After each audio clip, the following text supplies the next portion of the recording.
Hello बच्चों, क्या हाल चाल। आप सबका स्वागत है मेरे YouTube चैनल AMG क्लासेस में।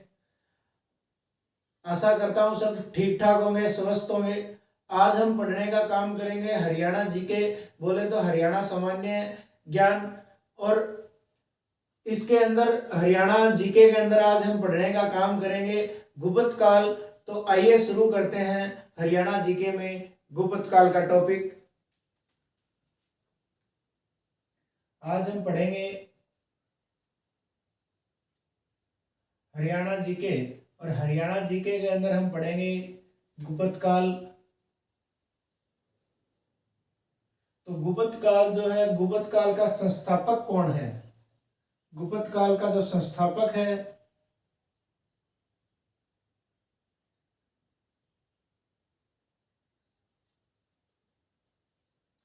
गुप्त काल का जो संस्थापक है वो है, उसका नाम है श्रीगुप्त। श्रीगुप्त। और ये श्रीगुप्त जो है वो कौन था? तो ये भाई एक सामंत था।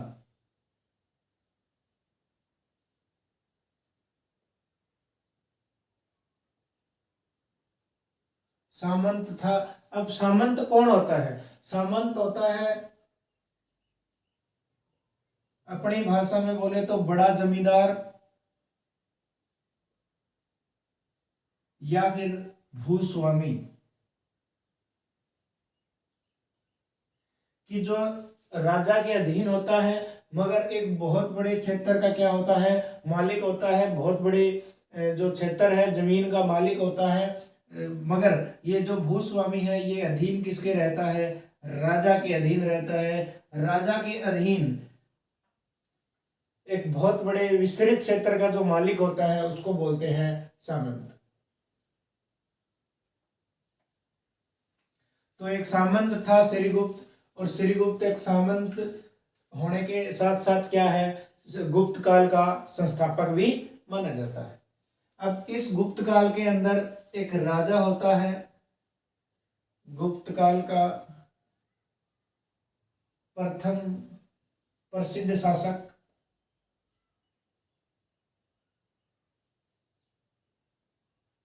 प्रथम प्रसिद्ध जो शासक होता है वो होता है चंद्रगुप्त प्रथम।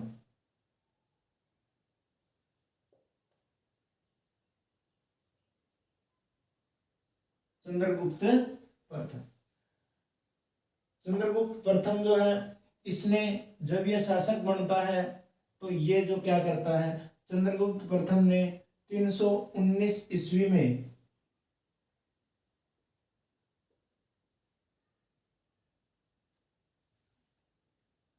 319 ईस्वी में ये क्या करता है कि गुप्त वंश के नाम से एक कैलेंडर जो है क्या कर देता है, जारी कर देता है। गुप्त वंश के नाम से क्या कर देता है, एक कैलेंडर जारी कर देता है। और गुप्त वंश का नाम जो है, ये उस कैलेंडर का नाम रखता है गुप्त संवत। गुप्त संवत।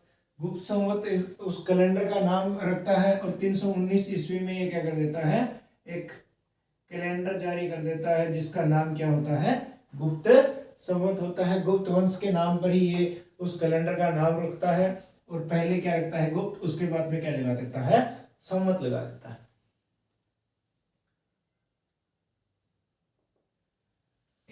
अब गुप्त वंश का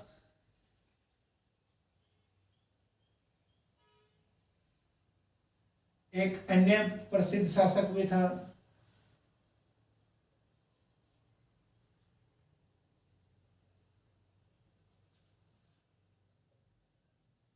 गुप्त वंश का क्या था, एक अन्य प्रसिद्ध शासक था। पहला प्रसिद्ध शासक तो जो था वो है चंद्रगुप्त प्रथम, की फर्स्ट जो प्रसिद्ध शासक है जिसके कारण गुप्त वंश को बहुत ज्यादा अच्छी तरीके से जाना जा सकता है, वो है चंद्रगुप्त प्रथम।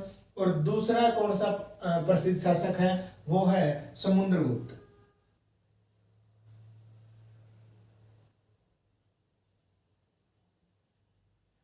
पहला कौन है, चंद्रगुप्त प्रथम। दूसरा कौन है, समुद्रगुप्त। और ये समुद्रगुप्त जो है इसका एक राज्य कवि होता है, समुद्रगुप्त का एक राज्य कवि होता है, और इस राज्य कवि का जो नाम होता है वो होता है हरिसेन।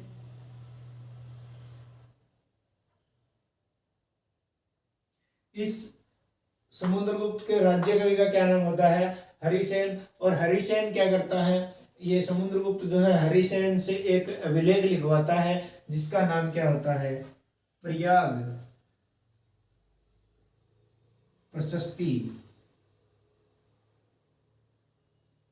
अभिलेख। हरिसेन लिखता है प्रयाग प्रशस्ति अभिलेख। लिखवाता कौन है? समुद्रगुप्त लिखवाता है। और ये प्रयाग प्रशस्ति अभिलेख में क्या लिखा हुआ है? तो इसके अंदर गणराज्य काल पर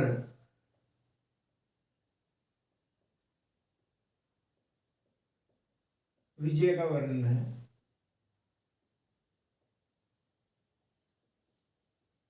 कि समुद्रगुप्त ने क्या की थी?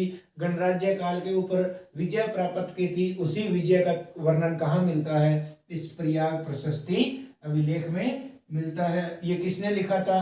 हरिसेन ने लिखा था। लिखवाया किसने था? समुद्रगुप्त ने लिखवाया था।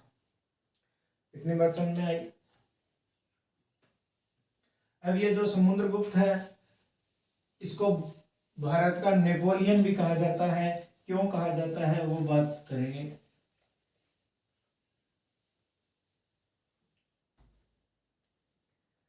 जो समुद्रगुप्त है, समुद्रगुप्त ने क्या किया था कि 12 आर्यवर्त और 9 दक्षिणावर्त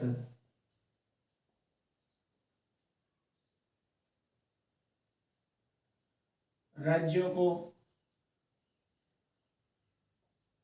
लगातार हराया था, या लगातार जीता था। एक ही बात है, अगर ये हराएगा तो समुद्रगुप्त जीतेगा। तो 12 आर्यवर्त और 9 दक्षिणावर्त। अब आर्यवर्त क्या है इसके बारे में जानते हैं कि आर्यवर्त जो है उसको ही बोलते हैं उत्तरी भारत। जो उत्तरी भारत है उसको ही पहले क्या बोला जाता था? आर्यवर्त बोला जाता था। और आर्यवर्त का शाब्दिक अर्थ जो होता है, इसका शाब्दिक अर्थ होता है आर्यों का निवास स्थान।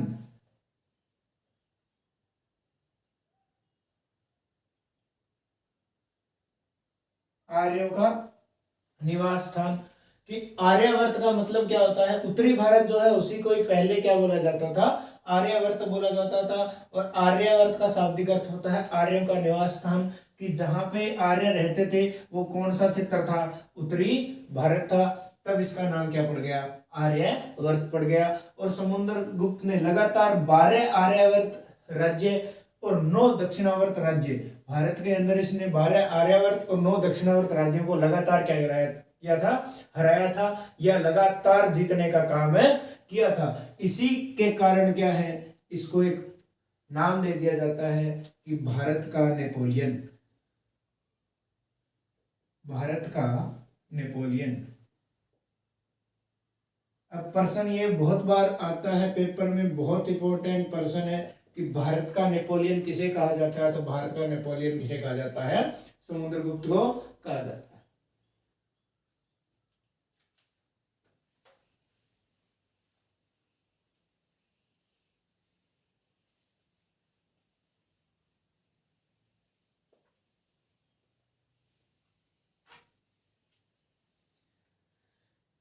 अब गुप्त काल के जो क्या है कुछ साक्ष्य मिले हैं।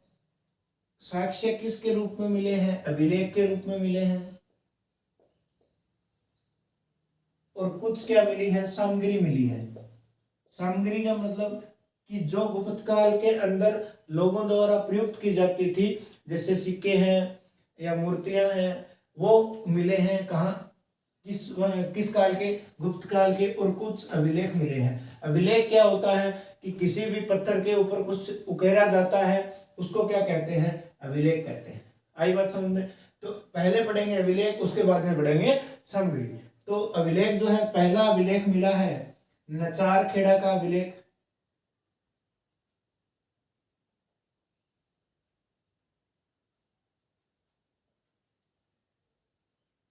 और ये हरियाणा के कहां से प्राप्त हुआ है?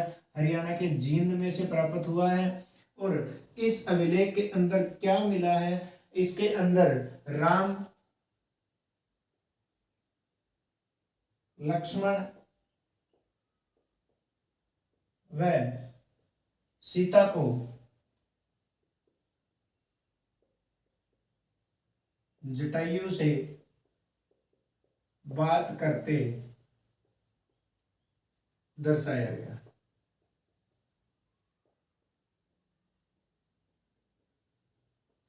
कि नचारखेड़ा का एक अभिलेख मिला है। नचारखेड़ा कहाँ पड़ता है? जींद में पड़ता है। तो इसके अंदर क्या बात मिली है अभिलेख के अंदर? वो मिली है राम, लक्ष्मण और सीता को जटायु से बात करते हुए दिखाया गया है, दर्शाया गया है। दूसरा जो अभिलेख मिला है वो मिला है मोहनबाड़ी।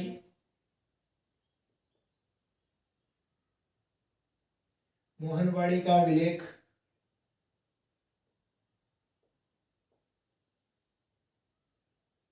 और ये जो मोहनबाड़ी है ये है जी झज्जर में। ये झज्जर से प्राप्त हुआ है मोहनबाड़ी का अभिलेख। और इस मोहनबाड़ी के अभिलेख में क्या है कि मोहनबाड़ी के अभिलेख जो है इसके अंदर मिला है भगवान विष्णु का मंदिर।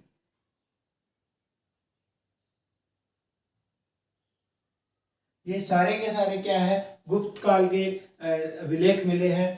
तो ये भी गुप्तकालीन अभिलेख है, ये भी गुप्तकालीन अभिलेख है। ये भगवान विष्णु का मंदिर भी क्या है? गुप्तकालीन है, भगवान विष्णु का मंदिर है। और उसके बाद में जो है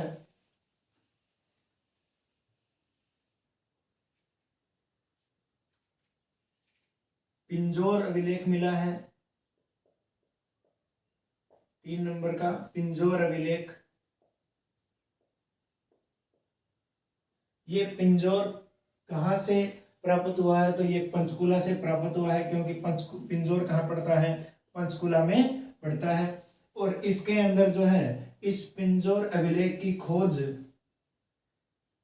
इस पिंजौर अभिलेख की खोज की थी वो एक व्यक्ति था, उसका नाम है एलेक्जेंडर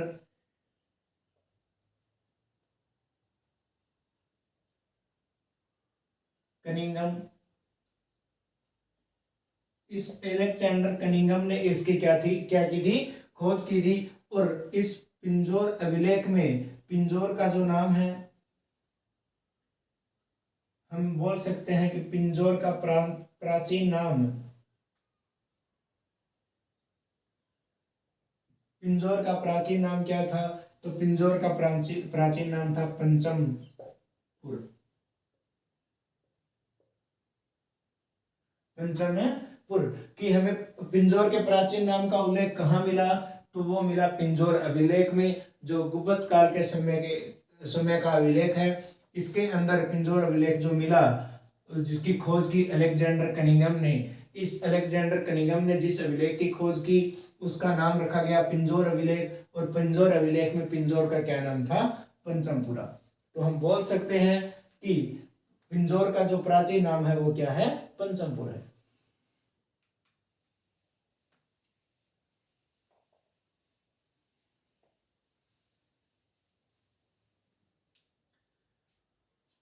इसके बाद में अभिलेख मिलता है तोशाम का अभिलेख।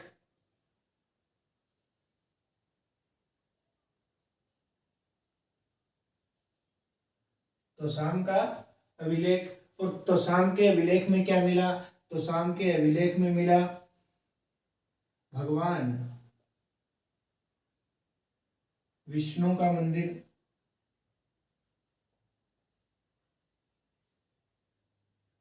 कि भगवान विष्णु का मंदिर तो हमें जो है, हमने मोहनबाड़ी अभिलेख पढ़ा उसमें भी मिला, मगर इस भगवान विष्णु के मंदिर में एक खासियत है, क्योंकि ये क्या है?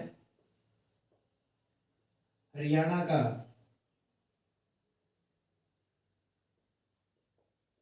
हरियाणा का सबसे प्राचीन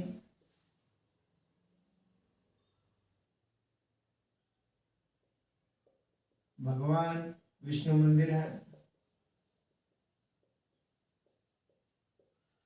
कि हरियाणा का सबसे प्राचीन भगवान विष्णु मंदिर जो है वो कहाँ से प्राप्त हुआ है, तो वो भगवान विष्णु का मंदिर जो है तोशाम के अभिलेख में इसका वर्णन है। और भगवान विष्णु का मंदिर जो है तोशाम के अभिलेख जो मिला तोशाम से ये मिला है, और किस समय का है, गुप्त काल के समय का है। और तोशाम के अभिलेख में भगवान विष्णु के मंदिर का उल्लेख है, जो हरियाणा के अंदर है सबसे पुराना प्राचीन है मंदिर है। किसका? भगवान है विष्णु का। दूसरा, तोशाम के अभिलेख में एक और उल्लेख मिलता है तालाब निर्माण का। तालाब निर्माण का वर्णन मिलता है।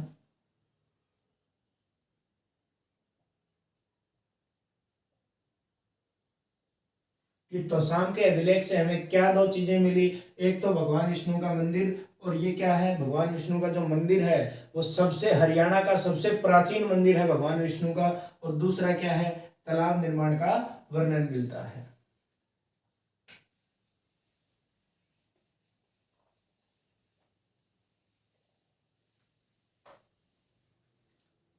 इसके बाद में है गुजरी महल अभिलेख।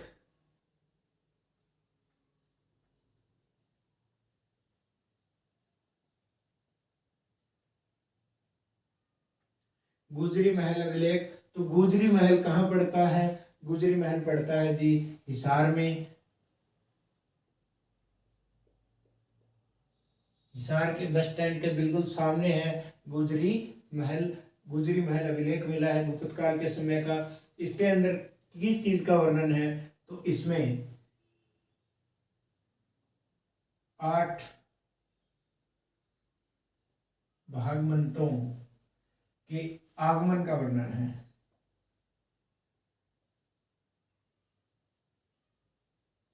इसके अंदर क्या है, 8 भागवंतों के आगमन का वर्णन है। उसके बाद में एक अग्रोहा अभिलेख मिलता है।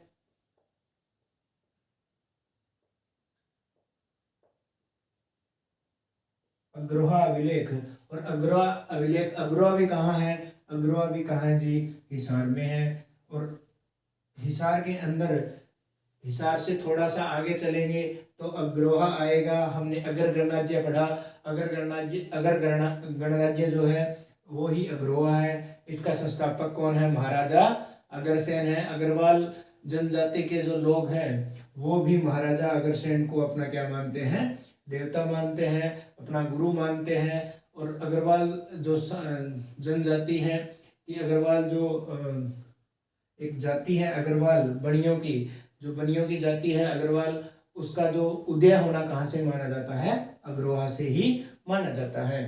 तो अगर गणराज्य के अंदर अग्रोहा हमने पढ़ा, वही अग्रोहा अभिलेख मिला है गुप्त काल के अंदर। और इसके अंदर भी क्या मिला है कि भगवान गुप्त काल का, जब हमने अगर गणराज्य पढ़ा तब भी हमने यही बात बोली कि गुप्त काल के समय का भगवान विष्णु का मंदिर मिला है। भगवान विष्णु का मंदिर, और क्या मिला है कि 7 सुरों वाली सोने की ईंट, 7 सुरों वाली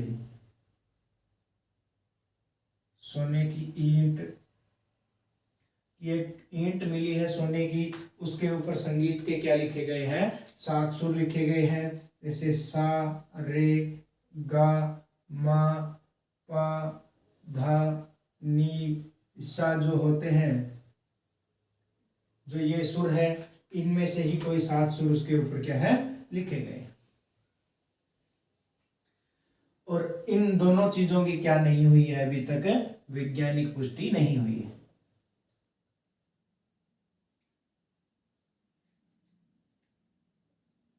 वैज्ञानिक पुष्टि नहीं हुई है। तो ये अभिलेख जो है गुप्त काल के समय में हरियाणा से बरामद हुए हैं, हरियाणा से इनको खोजा गया है। कि कौन कौन से नचारखेड़ा का अभिलेख मिला है, मोहनबाड़ी का अभिलेख मिला है, पिंजौर का अभिलेख मिला है, तोसाम का अभिलेख मिला है और गुजरी महल अभिलेख मिला है, अग्रोहा अभिलेख मिला है। इसके अंदर क्या क्या हमें साक्ष्य मिले हैं उनके बारे में भी हमने एक एक करके पढ़ने का काम किया। तो अभिलेख हमने क्या किया, कंप्लीट किया। अब हम पढ़ेंगे गुप्त काल की सामग्री जो हरियाणा से हमें मिली है, उसके बारे में हमें पढ़ते हैं।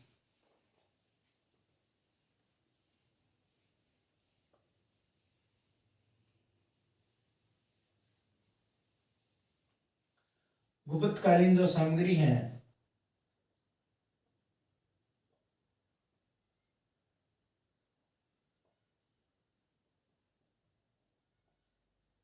हरियाणा में, जो गुप्तकालीन सामग्री हमें मिली है उसको हम पढ़ने का काम करेंगे। तो सबसे पहले हमें क्या मिले हैं, समुद्रगुप्त के सोने के सिक्के मिले हैं।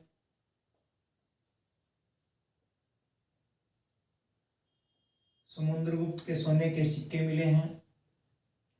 और ये सोने के सिक्के जो है कहाँ कहाँ से मिले हैं हरियाणा में, उस बात को हमें पढ़ना है। और वहीं से प्रश्न बनेगा। ये तो प्रश्न आएगा कि समुद्रगुप्त के सोने के सिक्के कौन सी जगह से प्राप्त किए गए हैं। और ऑप्शन होगा, 4 ऑप्शन होंगे, उनमें से या तो दोनों ऑप्शन होंगे, उसमें तीसरा ऑप्शन ए और बी दोनों होंगे, या एक ऑप्शन होगा, वो आपको ठीक करना है। तो समुद्रगुप्त के सोने के जो सिक्के हैं वो हरियाणा के 2 स्थानों से मिले हैं। एक स्थान का नाम है मिताथल और एक का नाम है जगाधरी। और ये मिताथल जो है ये पड़ता है जी भिवानी में। कहाँ पड़ता है, भिवानी में। और ये जगाधरी कहाँ पड़ता है, ये पड़ता है जी यमुनानगर में। कि यमुनानगर के जगाधरी से समुद्रगुप्त के सोने के सिक्के मिले हैं और मिताथल भिवानी से समुद्रगुप्त के सोने के सिक्के मिले हैं। दोनों जगह से मिले हैं।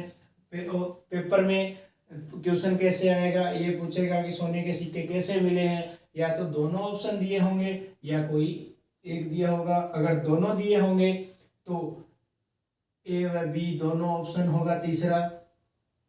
अगर एक होगा वो आपको देख के ठीक करना है।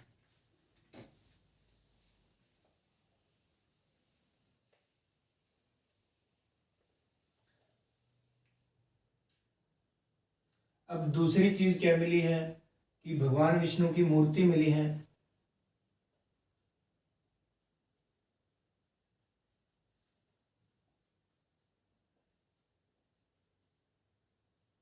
कि भगवान विष्णु के मंदिर तो बहुत जगह से मिले हैं। मोहनबाड़ी से भी मिले हैं, तोसाम से भी मिला है और अग्रोहा अभिलेख के अंदर भी हमें इसका वर्णन मिलता है। मगर भगवान विष्णु की मूर्ति जो है वो कहाँ से मिली है, तो वो मिली है मोहनबाड़ी झज्जर से। मोहनबाड़ी झज्जर से। आई बात समझ में कि मंदिर और मूर्ति में केवल इतना ही देखना है कि मंदिर तो 2-3 अभिलेखों के अंदर उनका वर्णन है, मगर भगवान विष्णु की मूर्ति कहाँ मिली है, वो मिली है मोहनबाड़ी से। अब अगला जो मिला है वो है सूर्य देवता की मूर्ति।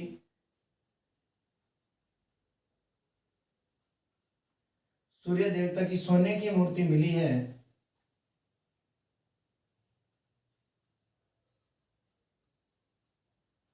कि सूर्य देवता की सोने की मूर्ति मिली है। और ये कहाँ से प्राप्त हुई है, ये कहाँ से प्राप्त हुई है, ये हुई है जी अग्रोहा से। अग्रोहा हिसार। कि सूर्य देव की सोने की मूर्ति कहाँ से मिली है, अग्रोहा के हिसार से मिली है। कि हिसार के अग्रोहा से मिली है। कि हिसार जिला है, उसके अंदर एक क्षेत्र पड़ता है अग्रोहा, सभी जानते होंगे। इस अग्रोहा से क्या मिली है, सूर्य देव की सोने की मूर्ति मिली है। अब अगला जो है शेष शैया पर लेटे, और बहुत इंपॉर्टेंट क्वेश्चन है ये सभी। शेष शैया पर लेटे भगवान विष्णु की मूर्ति मिली है, कि भगवान विष्णु की मूर्ति मिली है, वो तो कहाँ से मिली है? मोहनबाड़ी से, मोहनबाड़ी झज्जर से। कि खाली इतना पूछा जाए कि भगवान विष्णु की मूर्ति कहाँ से मिली है, तो मोहनबाड़ी झज्जर से। मगर क्वेश्चन में अगर शेष शैया पर लेटे भगवान विष्णु की मूर्ति आ जाए तो कहाँ से मिली है? वो मिली है जी फिजिलपुर से, फिजिलपुर से। ये कहाँ से मिली है? फिजिलपुर से मिली है। और ये फिजिलपुर कहाँ पड़ता है? ये पड़ता है सोनीपत में। सोनीपत का एक छोटा सा गांव है फिजिलपुर। इस फिजिलपुर से क्या मिली है? कि शेष शैया के ऊपर लेटे भगवान विष्णु की मूर्ति मिली है। और भगवान विष्णु की मूर्ति अगर अकेली भगवान विष्णु की मूर्ति पूछी जाए तो कहाँ से मिली है? मोहनबाड़ी झज्जर से मिली है। अगर ट्यूशन में शेष शैया साथ में आएगी, शेष शैया पर लेटे भगवान विष्णु की मूर्ति कहाँ से मिली है? तो फिजिलपुर सोनीपत से मिली है। तो आज हमने गुप्त काल को पढ़ने का काम किया। हरियाणा जीके के अंदर इतना ही गुप्त काल आता है, इससे बाहर एक भी क्वेश्चन नहीं आएगा गुप्त काल में से। तो आज हमने पूरा का पूरा गुप्त काल पढ़ने का कार्य किया। आगे आज की क्लास आपको अच्छी लगी हो तो वीडियो को लाइक करें और चैनल को सब्सक्राइब करें। धन्यवाद।